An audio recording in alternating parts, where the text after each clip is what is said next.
আমন্ত্রণ জানাচ্ছি এক নজরে বিশ্ব সংবাদ। হরমুজে ট্রাম্পের প্রজেক্ট ফ্রিডম, অংশ নেবে 15,000 সেনা ও 100 যুদ্ধবিমান। সংঘাতের বাইরে থাকা দেশগুলোর যেসব জাহাজ হরমুজ প্রণালীতে আটকে আছে সেগুলো নিরাপদে সরে যেতে যুক্তরাষ্ট্র সর্বোচ্চ চেষ্টা করবে বলে জানিয়েছে মার্কিন প্রেসিডেন্ট ডোনাল্ড ট্রাম্প। তিনি এই উদ্যোগের নাম দিয়েছেন প্রজেক্ট ফ্রিডম। বাংলাদেশকে মানতে হবে 131 শর্ত, যুক্তরাষ্ট্রকে 6। যুক্তরাষ্ট্রের সঙ্গে বাণিজ্য চুক্তিতে বাংলাদেশের ওপর একতরফাভাবে বাধ্যবাধকতা আরোপ করা হয়েছে। সে তুলনায় যুক্তরাষ্ট্রকে তেমন কিছুই করতে হবে না। কোনো আইনে বা চুক্তিতে ইংরেজিতে শ্যাল থাকা অর্থ হচ্ছে এসব বিষয় পালন করা বাধ্যতামূলক। উইল লেখা থাকলে সেটা হবে ইচ্ছাধীন বিষয়।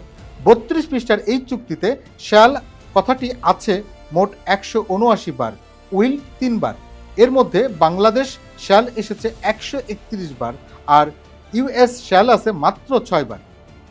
আরব আমিরাতে তেলবাহী ট্যাঙ্কারে হামলা। সংযুক্ত আরব আমিরাত উপকূলের কাছে একটি তেলবাহী ট্যাঙ্কারে অজ্ঞাত প্রজেক্টাইল আঘাত হেনেছে।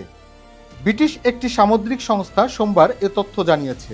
একই সময়ে যুক্তরাষ্ট্র জানিয়েছে অবরুদ্ধ হরমুজ প্রণালীর মধ্য দিয়ে চলাচল করা জাহাজগুলোকে সহায়তা দেবে তারা। খবর এএফপির।